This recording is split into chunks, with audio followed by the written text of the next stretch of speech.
Welcome to the Create Today podcast. I'm your host, Karen Stanley, certified rapid transformational therapist and hypnotherapist. And my passion is helping women heal from the past and learn how to create the life they love one day at a time. My guest today is one of my oldest, dearest friends, Dr. Jonathan Gregoire, and Gregoire, if we were saying. Gregoire. He's an incredible, amazing, talented pianist and organist. And we met when he was doing his doctorate at ASU many moons ago. And man, he's also now in recent years, became a creative coach. And I am so excited to hear all about Jonathan's journey. We have been trying to connect for, I think, almost a year now. And I'm so excited. Jonathan, thank you so much for being here. Oh, hi, sweetheart. It is so good to get to see you. I'm sorry it has taken us so long to connect. I likewise have gotten to see your journey and how you've progressed into this place of healing, not only for yourself, but of being able to inspire and empower others. And it just feels like we were connected then through music. And it's so great to get to connect now in this personal development arena and how we just get to lift each other up through all of it. So I'm thrilled to be here with you. Thanks for having me. Me too. It is amazing as we're watching each other on social media and cheering each other on and saying, oh, this is amazing and wonderful. So happy for each other. And yes, I'm so excited. Don't ever apologize. I think we've rescheduled like 4 times. Twice of them were me. And so I want to hear about. So good. I want to take it all the way back to after your doctorate degree. You're on this path. You're an incredible, amazing, talented performer and accompanist. And for non-musicians listening, that's 2 different things. Actually, that's 3 different things because you have 2 different instruments and the organ is like 10 instruments at the same time. It literally Sure. is. Then you have piano. And then as a performer alone, and then you also accompany either soloists like me or groups like choirs and what have you. And it's like 3 or 4 different jobs. It's 4 different, what's the word? Whole different aspects, because when you're performing by yourself, that's a completely different experience. And when you're accompanying, you are in a duet with the singer or the other instruments or whatever it is with it. It's like, and your ability to do this in unison and have that congruence and breathing together, and that it's very hard to find. It's very unique. There's a lot of people who can play keyboard really well and they don't accompany. They don't do duets, right? And they're incredible. Both are incredible, but they're both incredible together. And you are one of the very few people that do it both so beautifully. Thank you for that. Yeah. And so you're on this track of performing. You get your doctorate degree and you move to Texas. And Texas. Yahoo! That's my hometown. Love it. Love it. Oh, I was from San Antonio. You went to Dallas, right? Yeah. Yep. Up in Plano. Plano, that's right. So non-Texans, it's in the Dallas area. And it's a great job, great opportunity. So tell us about that. Yeah. So I finished school and it was okay. So the dream in school is you go and end up on faculty somewhere, and that didn't necessarily appear right upon graduating. And so the other pre-approved, life path for an organist is you go work at a church. So, okay, great. This huge church in Texas has a full-time job as an organist, working then with the Academy of Music at the time. And I was like, awesome, let's go figure it out. If anything, like nice little holding pattern for me until like the teaching job opens up. I didn't really know that. That's really what your goal was, is to be on a faculty at a Sure. Okay. Well, I didn't know that was your ultimate goal. Awesome. If only because that was what felt like we were supposed to do. It felt like in the academic organization, you're prepared to do what you've been taught. You're taught by people who are doing the thing. And academia becomes this ivory tower of like only people who sort of teach at universities have made it. And even at that point, it felt like the unspoken thing was if you weren't an organist and you were like working at a church as an organist and you weren't like on faculty, you had not made it. And so, of course, like I needed success. So I needed to be on faculty somewhere. So, okay, like I earned the prize. And at that point, the goal was like, I want to be dean of a school of music. But it was like, you've got to like follow the steps and you sit on faculty. And okay, came to Texas. Year one goes by, still no jobs in that opening. So I decided to get another degree. So I went back to SMU, Southern Methodist University here in Dallas, and worked on an artist diploma for 2 years. Greatest time of my life. Stefan Engels, the teacher there, like heart and soul. I adore that man and the sort of I feel like I can credit him with how I got to start coming back to myself because it maybe felt like the first time that he treated me like a colleague and a peer that we could look together at the same side at a piece of music and say, what's the composer trying to say there? What do we need to do to convey that? And it felt like a lot of that before was maybe, well, this is how so and so played it. Ergo, this is how you played it. Or this is how I play it. And so therefore, this is the right way.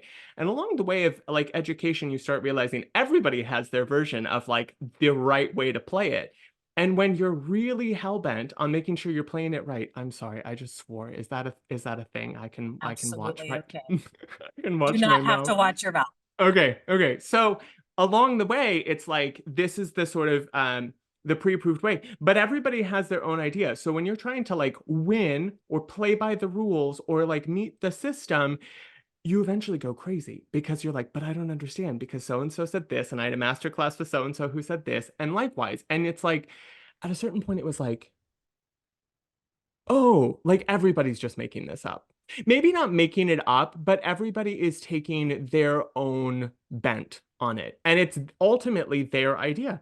And there's nothing wrong with that. The issue is when then along the way, you sort of don't get to figure out what you want to say about it because you're so just trying to do what you're told and then confused of, but why isn't everybody playing this piece the same way? So like right Mm, and wrong became this whole thing and I felt like Stefan really helped like well what are we just trying to say here, what does it mean to be able to communicate something.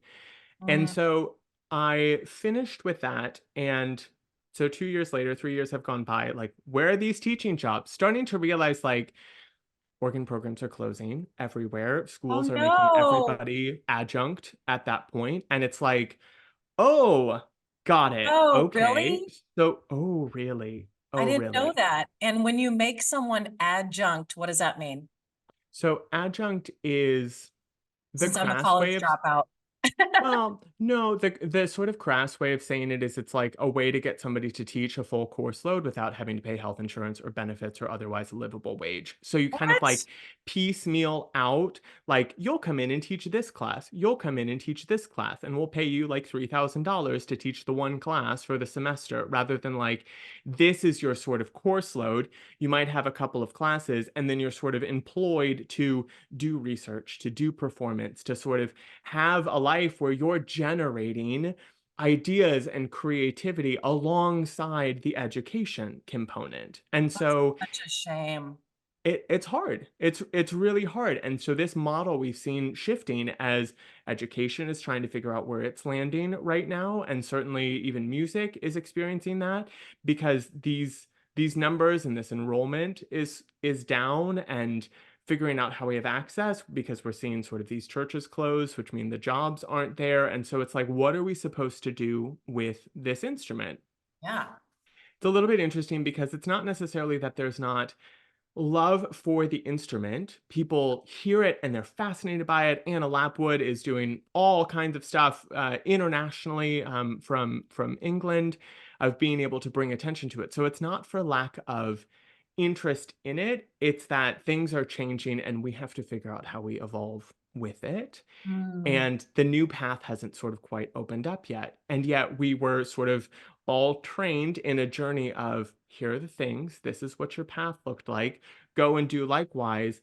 And the likewise isn't there. Like 2008 came, the sort of economic, whatever we call it, and then people stopped retiring. And then after that, jobs started disappearing with it. So when you exit university at 2014, we're now 6 years later. And now the entire generation, even above me, has likewise been in this holding pattern of, oh, we just have to wait until these jobs show up. And then these jobs don't show up, or they're not paying you a living wage, or they haven't increased the salary of it from 20 years ago. The same part-time job that I got as a like master's student is still paying the same thing now 20 years later for that job. And yet my education, my experience, my training has only increased. And so like And cost of living.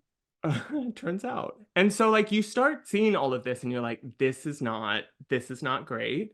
Hmm. So for me, the path took me to figuring out, okay, well, maybe I need to move into like a director role. Well, in the Methodist Church and sort of Protestant religion, it's more the choir director who gets to be in charge of all of the things. In the Anglican, the Episcopal tradition, it's like sort of the organist who has figured out how to be a choir director and they can be in charge of these programs. So I went and tried to experience that, found out that I was not a fit for that either, which can be a Wow. whole separate podcast. In the process of that, I was able to kind of renegotiate my contract at St. Andrew, where I was able to develop a arts foundation program. At that point, I just knew I wanted to sort of rework this education model that we were using at the church. So I came back from my sort of sojourn and started figuring out how can we as a church and as a community be able to embrace the power of the arts. And so it became enriching spirituality through the power of the arts. And so it was a Love that. cross-disciplinary aspect of the arts through performance, through education, through visual arts, literary arts, community arts.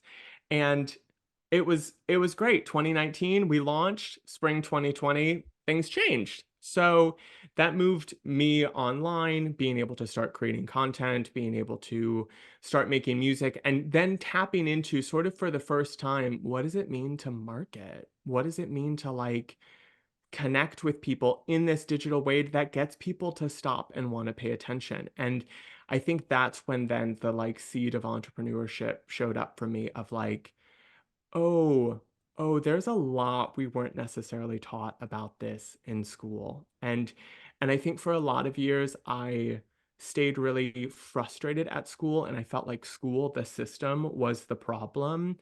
I Hmm. think how it's evolved for me now is recognizing they were doing what they were equipped to do, what sort of our teachers knew how to do, which was to keep the cycle going. And so it's not necessarily faulting them for the fact that in the midst of my educational journey, the game changed in the world. And so it became great. I can tell you all kinds of things about Bach and all the things from, how the organ was made. And it's not that that doesn't have value now. It's that we have to now figure out new ways of sharing our value with people in a way that engages them with the sort of expertise that we have, because the sort of traditional models just aren't there anymore. Hmm. And so it became this idea even during the pandemic of being able to feel like, okay, how do I get to help others through this as well? Because I'm like, oh, I certainly didn't learn any of this. And so it's like, oh, we need these skills in order to be able to have a space to make our art and to have art that does still matter, but we have to change how we're doing it. But it was like, well, how am I going to be like, I don't know what it really means to be a Now coach. what? So I'm like, okay, so this is great. I otherwise just sort of tell people what to do, and that doesn't really feel right. I mean, so I found a company that specializes in kind of a holistic approach to coaching. So it was, training in the conscious models of International Coaching Federation, neurolinguistic programming, and being able to have sort of the conscious reframe along with the unconscious work, like you do with rapid Transformational therapy. transformational therapy. Thank you, where you're able to sort of work at that unconscious level to release the things that are ultimately running the show for us that we're not even aware of are running the show, and then 100%. had this whole like spiritual component of like training me in Reiki and being able to sort of use that as healing energy, which has now been applied to sort of the music that I make. And so it was like, okay, this is it. This is the path. And then it's been a few years of like, can I do these things concurrent? Can I continue doing what I'm doing at my job and build this? And at a certain point you reach that linchpin where you're like, look, if I don't change, this is never going to happen. If something drastic doesn't start to open up for me, then in 20 years, I'll still be doing the same thing, saying, I really want to build this. I really want to build this. And I ultimately got tired of talking about it. I got tired of wanting to do it. I became frustrated enough at myself to say, it's time to go, friend. You're just going to have to figure it out. Gosh, it's so beautiful. Where do you think that, what was the impetus though? You said you finally got frustrated enough because Mm, that is really what it takes, I think, mhm. to step into the unknown, Yep. go to the uncharted territory. It's scary. But from other things that we've learned in the past, we intrinsically, I think logically know the only way we got better is by actually practicing. You can't get better at the organ without sitting down at the organ for 10,000 hours over 4 years' time. You can't get better at singing. You can't get better at anything. And so that includes doing media, doing coaching, doing all of the things that you're talking about. What was your pivotal moment? Can you trace it back to a moment that you remember?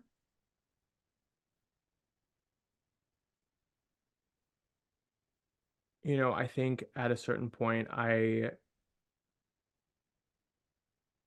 experienced hardship where I was putting all of my energy at this other thing at my job and feeling like it wasn't, I'll phrase it as it wasn't what they wanted.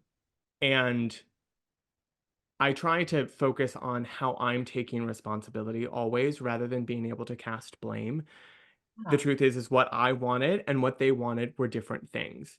And in that then became a low point of, okay, so what am I gonna do? What am I going to create? And that's when this coaching aspect showed up, and wanting to be able to put my energy towards something that did light me up, that I thought was worthwhile to put energy towards. And I've always sort of believed that, on the one hand, you have traditional jobs where like you're set up with a salary at the start and you do the work to earn the money that they're paying you. I just feel like at a certain point you can also do the work, which then provides you with money. But there's sort of this scary middle part, and I've been calling it my trust fall with the universe of like, okay, I'm gonna dedicate this time and this energy and have trust, find what faith really looks like at my core, that this is gonna work out. If this is really where that sort of internal calling is showing up saying, this is what you're doing now.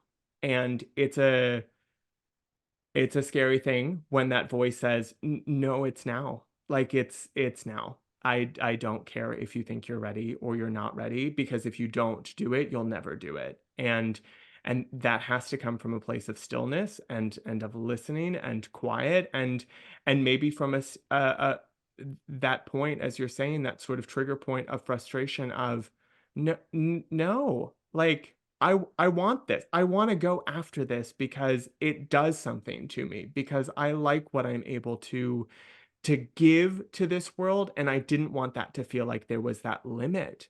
And then I think at the 30,000 foot, like the logic level, it was, but the paths in front of me that were supposedly like preordained were like disappearing and are continuing to disappear. And it's, what does that look like for me 10 years from now, 20 years from now, 30 years from now, when I'm supposed to be able to now just finally retire and go and live the good life, if then all of a sudden the model changes and now like I'm without a job. And so it's saying, how am I going to build a foundation for myself that allows me to be comfortable, to feel fulfilled financially, professionally, emotionally, spiritually, to find that aspect of success. And it's sort of that journey for myself to go through that, that then becomes my foundation of what I want to help others find for them. Not me telling them what they need to do, but me allowing them to hear for themselves what that creative calling is for them, that's going to create the systems and the platform around them that will be able to actually find success in music. I love that. 100%. And you have such a unique journey and perspective as it pertains to being a performing artist, learning a craft that, when's the first time you played piano? How old were you? I started late, all things told. I started when I was 8. That's late. That's Yeah. insane to think that 8 is late, right? Yeah, But everybody else we know started when they were 4. right. Almost every single person we know. Yep, Yep. yep, So that's late to the game in yep, first grade, whatever second grade that is. yeah. Okay. So what about, I want to hear a little bit more about that journey since I brought it up.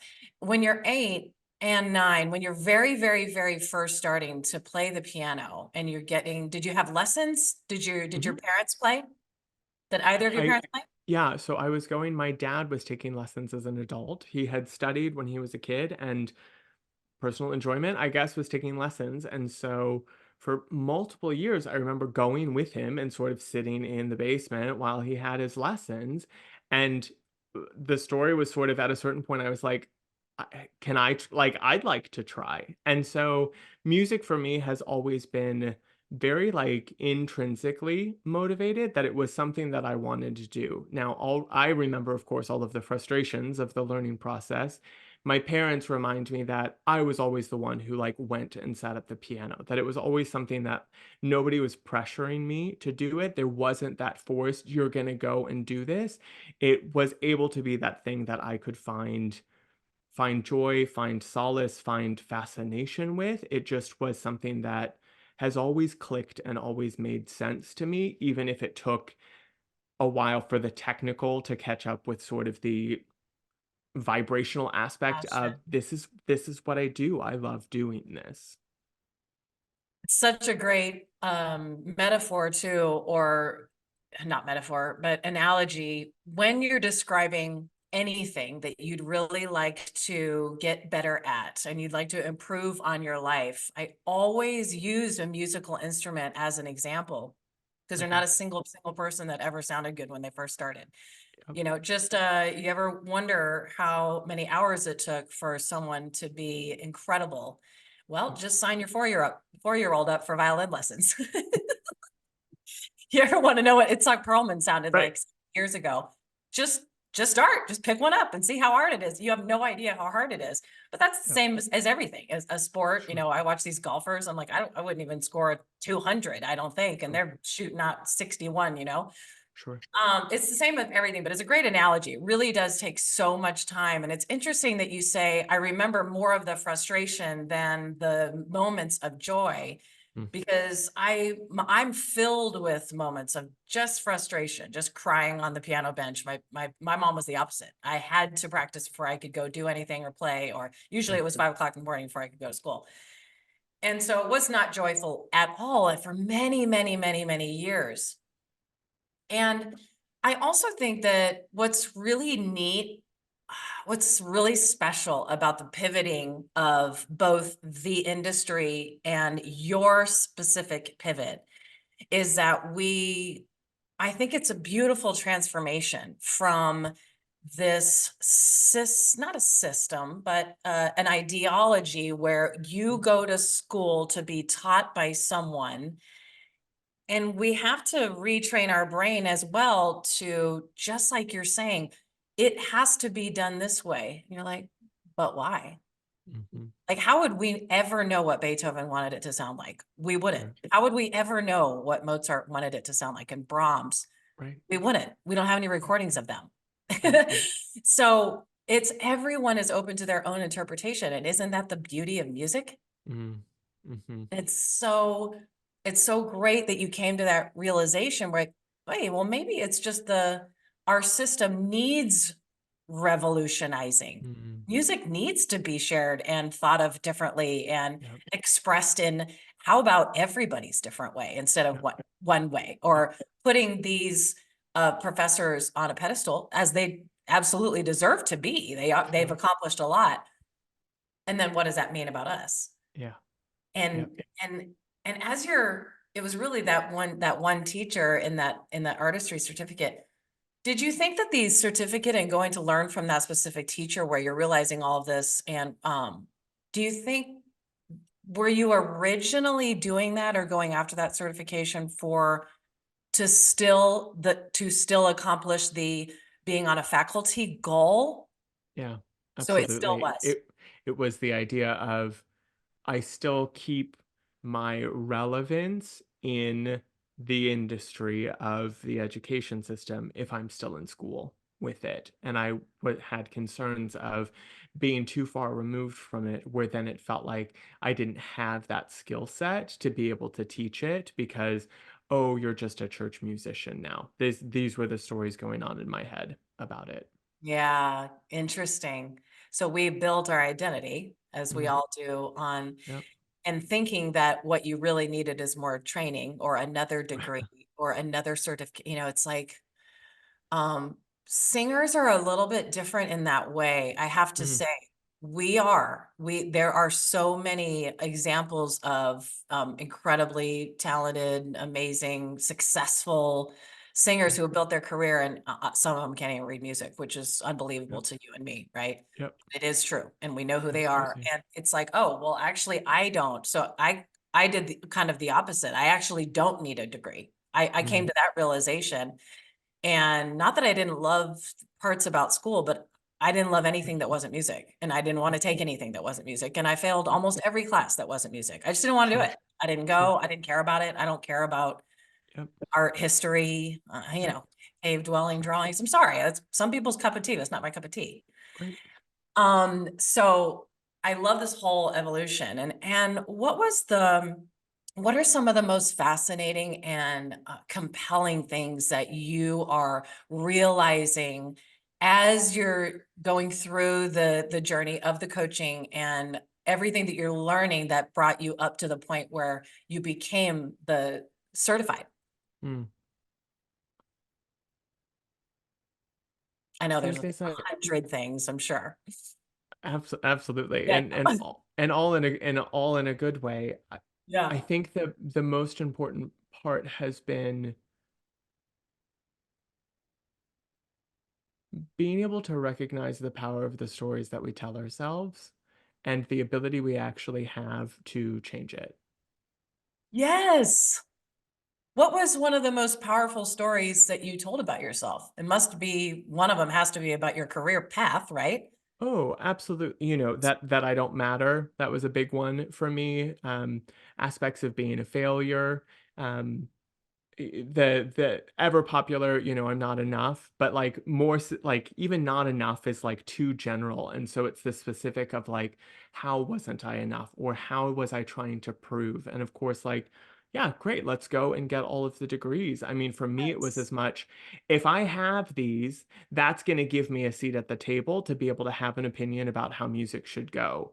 And then you sort of end up there and you're like, oh, I still have to, like, I have to be the one who thinks that what I have to say actually matters, is of actual consequence and importance, even if it's just important to me, that deserves to be shared. And so being able to switch that of, instead of seeking externally for that validation and that recognition, it's that reflection back of, where am I seeing myself? Where don't I think that I matter, and what my needs are and how I have to support myself? And so that's this aspect of that agency of coming home to, this isn't about me blaming or casting shame on other people, on teachers, on institutions, on organizations.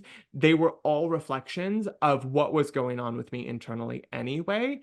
And that's that unconscious work that both of us work on with people of like, how are those stories of not mattering limiting me from being able to do everything that I otherwise want to do? Because I can't show up and share and talk about things of worth and importance if I don't believe that I matter enough to have an opinion about that. And I thought school was going to get me there, and it didn't, because it wasn't necessarily their job too. It's something along the way where we have to come to the recognition of the stories within ourselves that start from way, way back of, oh, what is this really about? And what is the world sort of showing me in every moment based on this feedback that I'm getting that's telling me what I need to look at for myself.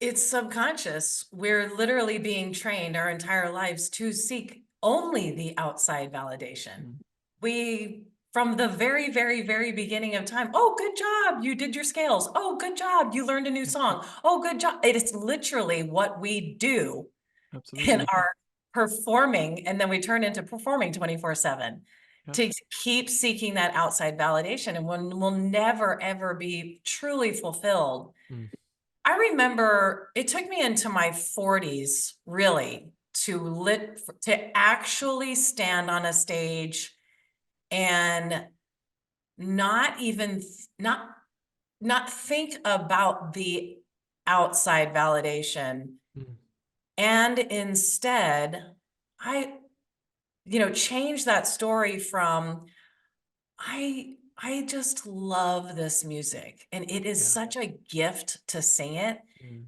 to shift from, oh my gosh, I hope I don't screw up and everybody's judging me, to I love this so much. I really just want to enjoy this and share it yep, and try to do it justice, beautiful. because this song was given to us as a gift. And I clearly remember that.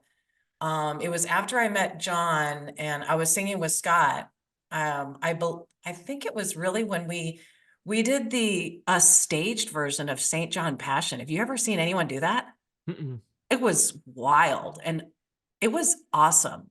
No books, mhm, staged, singing Es ist vollbracht when Jesus is on stage with me, lying down right. on, Wow. I mean, whew.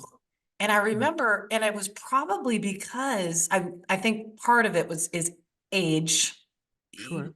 you just practice it a billion times, but not just over and over and over again. But also there's something to be said about removing your books, is not Mhm, having that crutch. And I mm, had to memorize everything about it, every movement, not just notes and phrases and words, not just that, not the mechanics, but there is something about that, isn't it? There's mhm, because most of the time we are performing with our music. Not all the time, but most of for the majority of it. And removing that crutch for me made me go, okay, this is about sharing an experience mm, and not about being perfect. yeah. And one of my friends who was the bass soloist, we were laughing afterwards because he just like screwed up, the whole middle part of it. And he just kind of like took him a while to get back on, as it happens, every single Yep, one of us. yep, And I don't think anybody noticed. I don't mm, think anybody in the audience really even cared because it was so beautiful and it was so moving and emotional mm, and everybody was so engaged. Do you have any moments like that where mhm, you realize I'm going to set down this story of I mm, must be perfect, I must perform this, and gotcha. I really want to just share this experience? What was that Yeah. like for you? That happened for me, um, a few years ago, right after I read Marianne Williamson's A Return to Love, which helped me understand a sense of I had a very strange relationship with religion growing up Catholic. And even though I worked for the church, like I didn't necessarily feel like a lot of church musicians, it's just a job. Like we're just clocking in and kind of clocking out. And it's not necessarily there's not that sort of deeper connection with it. And so I think for a lot of years, I just kind of was agnostic. Like I wasn't aggressively atheist. I didn't know. I didn't care. It wasn't doing anything for me. And there was something about, I feel like that book reads like some really potent geometrical proof that just like walks you through all of these steps to recognize the interconnectedness, to recognize this duality of choice we have in any given moment between fear and love, and being able to sort of come home to myself, but recognizing that oh, this is still ego, that it's my ego that sort of is concerned about what people are going to think. And I started seeing myself as this vessel and as sort of a channel of energy flowing through me, even before I did any Reiki study at that point, that,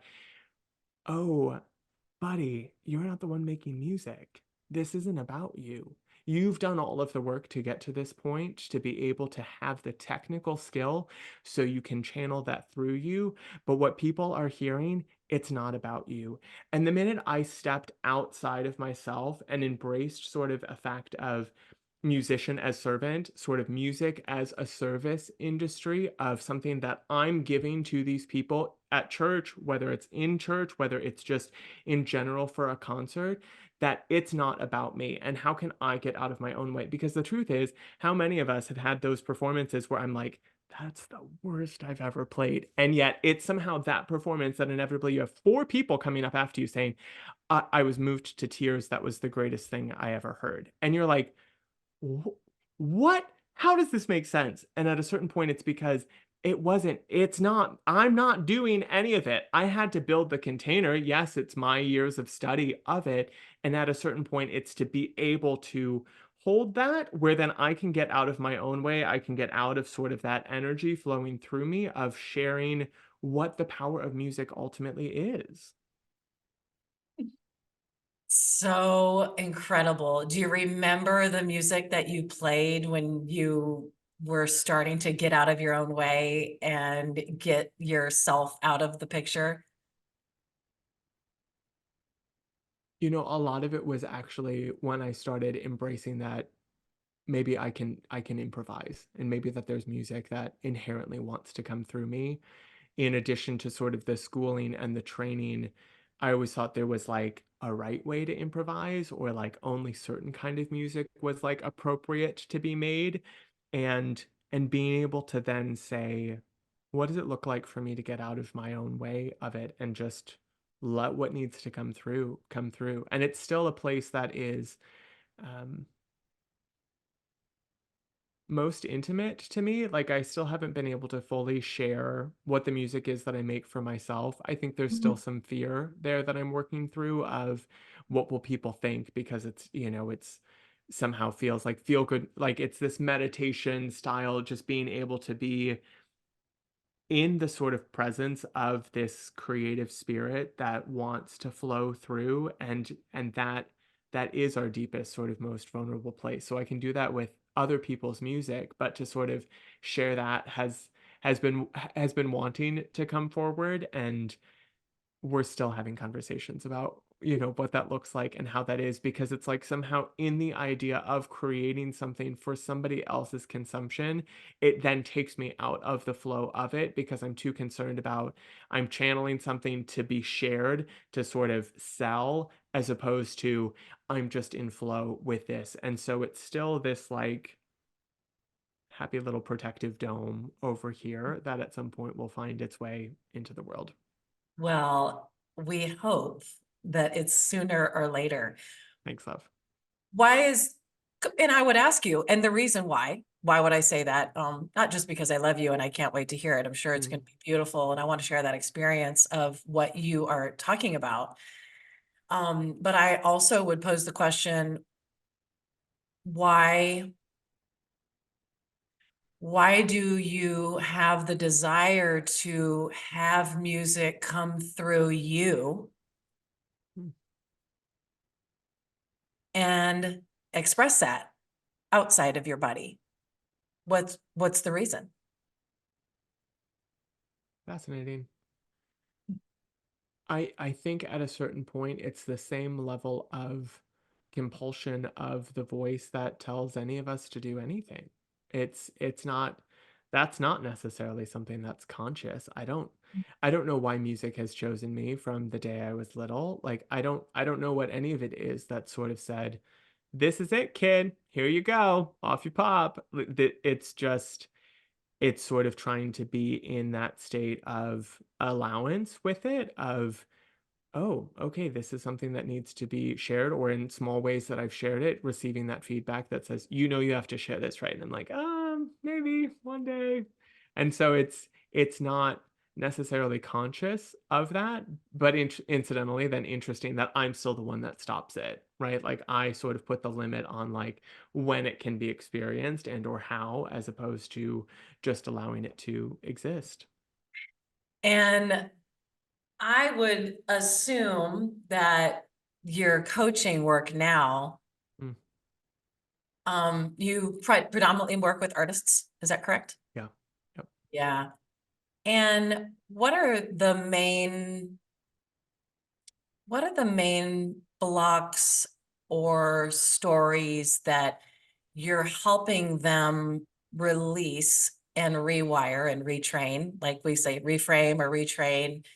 And what happens after? Mm, Because we both have such similar training with neuro-linguistic programming and similar stories in that in the human experience, our similar story is reframing the experiences that we have already framed. So we have, releasing the stories that you just said, like you just said. And I'd love to know, in our personal lives, it opens up in so many ways, but specifically in artistry and creativity and performance, what are the things that happen once artists are reframing in those mm, stories? beautiful. A lot of the stories revolve around a sense of value for the art that they're making. Mm. What ends up happening too often is in the educational process, whether that's in school, whether that's in singing for somebody else, whether that's working for playing in an orchestra, there's negative feedback that sort of shows up. There's trauma that happens, and it's trauma even from a trauma doesn't have to be just sort of physical and or sexual abuse. Trauma in its definition is defined as sort of something that we perceive as negative that happens during a heightened emotional state. How can we not be in a heightened emotional state when we're sharing what is core and central to ourselves that we're putting out there for anybody to apparently have an opinion about? We're sharing the truth of our souls out there for the world in a studio class, in a recital, in a setting that now all of a sudden Joe Schmo thinks that he gets an opinion about that hurts us because it Yes. doesn't ever feel good when oh, this is, as I talked about, that private little bubble. I don't want feedback about it. I don't want, but yet there's still, in having to share and having to be a performer, we put ourselves out there. This negative moment happens that starts to chip away at our ability to sort of be vulnerable and share sort of those deepest parts of ourselves, that sort of core kernel of our artistry. And so, as this sort of sliding decreasing scale of originality shows up to then we just become doing like what the status quo is. We become really concerned about playing all the right notes at the right time, how everybody else has played it. And so it's like getting back to a state of healing from that, allowing access yet again to that inner creative, that creative calling that's in them, and then believing that that has value and marketability and significance and importance in this world, to be able to share that thing that we've tucked away is actually the thing that will make everything happen for us. And yes, I'm very conscious of this earlier conversation, and it's hysterical that it's all we're always learning. If anything, this is the I'm point of serious. it, right? Like it's Absolutely. there are levels and there are layers, and we're all Yes. continuing to heal. This isn't even being a coach doesn't mean I have it all figured out. Like very clearly do not have it all figured None of out, us do. None of but us do. committed to the process of it and Ah, committed to wanting to walk with other people in their journey with it as well. And being able to come to that place of standing up for what's appropriate behavior, for boundaries, for what they deserve to be paid, for then yes. being able to see new possibilities of how they can share their music, how they can share their artistry that empowers them from within to have that creative confidence to go forward and do the thing that they've ultimately been made to do. Well, and I would just point out that none of us have it all figured out. We're Sure. always learning forever, but you already actually have made progress because you Mm, have sat down and opened yourself up to that, sure. uh, just the creative process, which you never did before. Had you ever Yeah. done that before? And like just sat down, improvised, or Not with any no, intentionality to it at all. no. I'm always amazed by people who can improvise, Sure. and those people that don't even read music and they're incredible, Yes. performers. I'm like, how? Because I can only do it in my brain. I can only do it. I can sing whatever you put in front of me, but I have Sure. to have a piece of music. Sure. And I love meeting people that they're completely opposite. They're like, Mm. I don't even know what that, yeah, I don't Sure. even know what you're talking about. Like, get that music away from me, but Yeah. play it for me. And I'll have it memorized. And it's the Yeah. first, like, Oh, that's just absolutely. completely mind blowing to me. Sure. And other people are, are like I'm sure you can sit down, pretty much sight like read anything at this Sure. point, which we wouldn't be able to do unless and I probably am not even that good at it because I retired, few years ago. It's not like riding a bike. If you don't, if you Sure. stop sight reading, you're not going to be able to sight read that well Yeah. Turns out. after time, as it turns out. Why can't everything be like riding a bike? Yeah. Yeah. Seriously. It's really a bummer. Rude. Wow. So this is so beautiful. I think we've already gone almost an hour. What is what is next for Dr. Gregoire? I feel like I'm taking a little bit of what feels like a hard right for me, as it were, a pretty dramatic shift. A dear friend of mine, Lauren Mitchell, who's a vocalist, sang with the Count Basie Orchestra on their latest album that just won a Grammy. Um, Wow. we've been having a lot of conversations about some of the frustrations that we feel with the system and how musicians are treated, and so we've started what we're calling the angry artist revolution. And this ability of anger gets a bad rap from kind of all of us. And to be honest, I've shied away a lot from my own anger growing up. And yet, if we consider the sort of like vibrational chart of Dr. Hawkins that he put out, anger sits right above desire, which desire sits right above fear. So we sit so often in these low states of being afraid, of kind of apathy, of shame, of guilt. Then we start figuring out what do we want, which creates desire. Anger comes next after that because at a certain point, we have to. This is what we talked about at the beginning. We have to get mad enough at it to say, this needs to change in order to be able to get to a point of actual courage to go and do something. And so this movement is underscored by this idea of alchemizing anger into courageous action. And it's how can we use the fuel, the fire of anger to say, enough. No, we're not putting up with this anymore.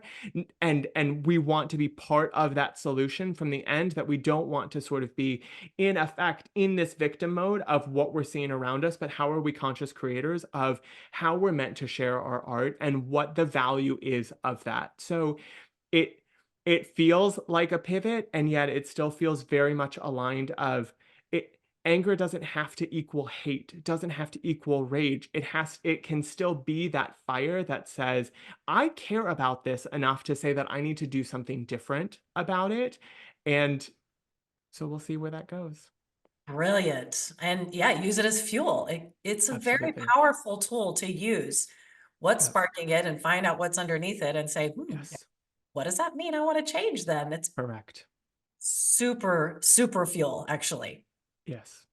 And I wanted to talk about your most recent YouTube videos and Mm, how that came about. I really want people to go to your YouTube channel and watch and listen because I was so moved by it. mm. And I would love to know how that coming about. You've been playing, Sure. your forever, for decades, but this Sure. specific combination of the visuals and the right frequency. Mm-hmm. Tell us all Yep. about that. How did that come about?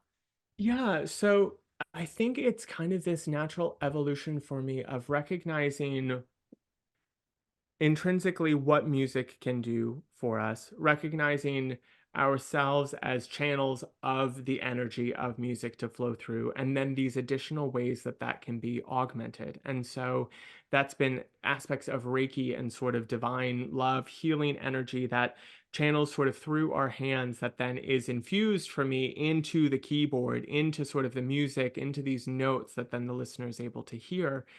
And in addition to that, then it's been using music at 432. And a 440 is considered sort of normal standard practice pitch. But what's interesting is that that really only was established in like the 40s when we started being more global society and there needed to be some, regularity around. But it's sort of thought that like maybe that's not really what's best for the energetics of the music and whether that looks to the sort of energetic pulse of the earth being related to the Schumann resonance. It depends on how metaphysical we want to get here. What I like to say most to people is experience it. Like just listen to it instead of it needing to be that oh, that's too woo, that's too out there. I find at the end of the day, no matter what sort of the quote science is, I feel different when I'm practicing at 432 than when I'm practicing at 440. I calm down in it more. It relaxes me. It's soothing because the tension isn't sort of overdriven to 440. It's relaxed and it allows it to sort of settle. That has a really powerful effect, I think, on the listener. It certainly does as me as the performer. And so it's basically taking this music, these sort of classical pieces that we all know and love anyway, that augmenting sort of the healing power of the music with this Reiki energy, with this 432 into a hybrid composite to ideally create moments of transcendence for people through music. I can feel it too. And I think that's the most important thing is, yeah, you can read all the studies that you want and you can do all the research that you want and go for it if that makes you happy. But at Yep. the end of the day, how does it make you feel? Yeah. And I can't remember, maybe you can remember, maybe you can enlighten me. Is that the same frequency in which they found the hidden organ at Bach's main church many, Mm. many years ago? Was that what it was tuned to? Was it 432? It Do it you know could that? be. I don't actually know about that, so I need to go Somebody do told some of me that. my own research with it, but we Yeah. do know that sort of Baroque pitch is considered 415, and so already Okay. from which is considered like a full half step lower. So Okay. already, like, we have kind of raised pitch Yeah. conceivably from that, and so even the idea that there's sort of one set pitch of A is supposed to equal 440 is even in itself a little bit of a misnomer. Orchestras traditionally will even tune sharp to like 442 because it yet gives that added drive and energy to the music that they're creating. And Mm, so that we sort of think something is locked in, that this is the only way it can be. uh, is this not related to this conversations we've had of the stories of the mental frames we have of, oh, well, this is only how I can see it, and what becomes possible by way of, what do you think of 432? Does it work for you? Does it not work for you? yeah. And I really love it and am super passionate about it. I'm glad you said that because I think that's what it was tuned to. I think that's how they originally figured out that Baroque was 415. Yeah, It was in like a wall had been built to sure, hide this organ many, many, and so they didn't find it for sure. like 200 years later. Yep. Do you tune your piano at 432 So right all now the I time or no? use actually an electric piano. So it's a Oh, little interesting because the frame of the piano is actually set, like the frame itself, so that the tension on the string is all set to 440. So it's my dream goal one day is to have my own piano made where the tension and all of it is adjusted so that 432 is appropriate for it. So it's why it's actually hard for a violin, for example, if you tuned that all the way down to 432, there's not the right tension on the string because it's this combination of like the weight of the string, and it's the same on the piano. It's the weight of the string combined by the distance that creates a certain amount of tension for it to resonate properly. And so it's not even necessarily about tuning acoustic instruments as they are down, because it's never going to settle at that because it's not what it's been equipped for.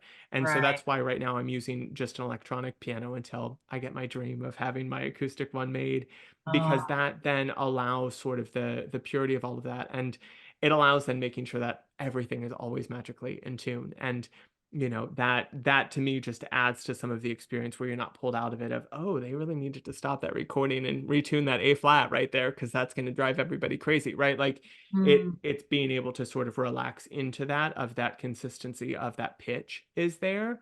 And so for the moment that's worked So well for it's, me. I didn't realize that. So it's not really that easy. It's not like I can just tell my piano tuner to just do 432 today. And he's going to be like, no, Correct. I can't. Probably. He Correct. would say no.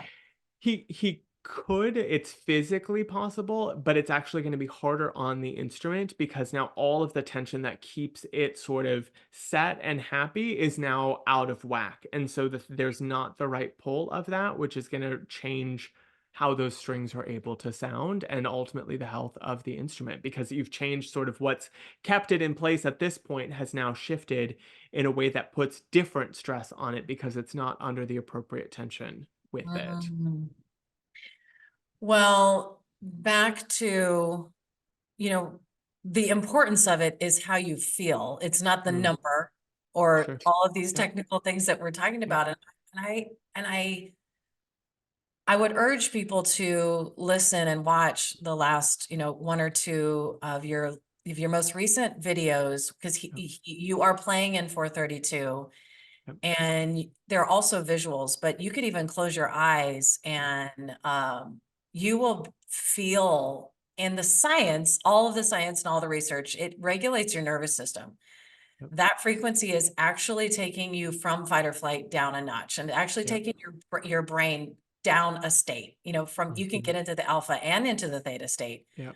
with that frequency, and you can use it in that frequency with music. You can do it with Yep. Reiki. You could Yep. energetically, you don't have to have music, Right. but Right. it's such a powerful tool. And I remember, yeah, I'm just gonna put it on right now.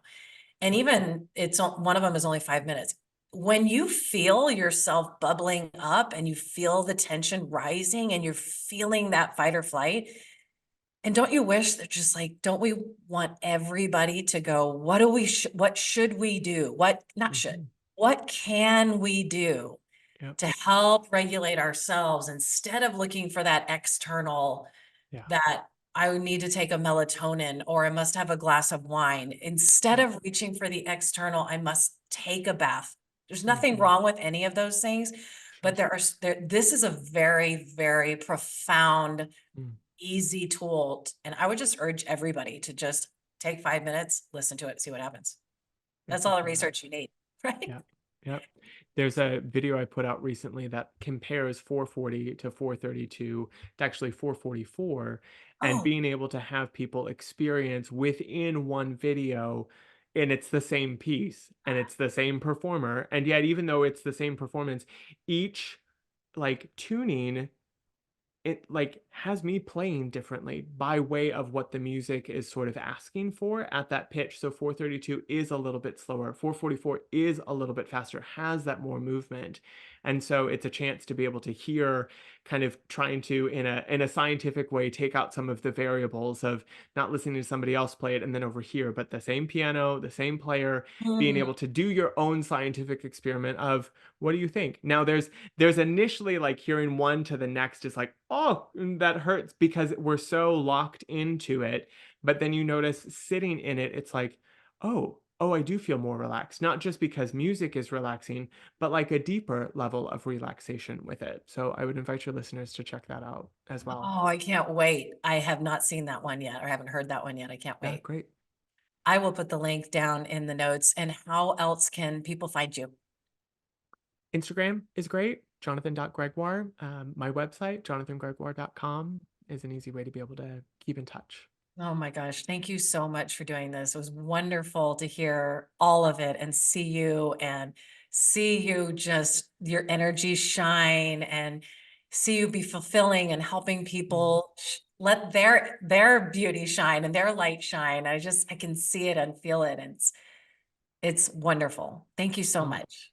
thank you for all that you're doing as well, to even have created this space for people to get to come and be on your show, to get to share what they're passionate about. I feel like we need to do an entire other episode, and I want to ask you all of the questions because I feel like this was all about me, and I'm like, but wait, we haven't caught up about you. So I appreciate the opportunity to be able to do that, and thank you for allowing me space for that and for your words of encouragement and support and love. It has always meant the world to get to work with you at whatever capacity. I have such fond memories of the recitals that we've done together, and just such a joy to be able to share in this space with you too.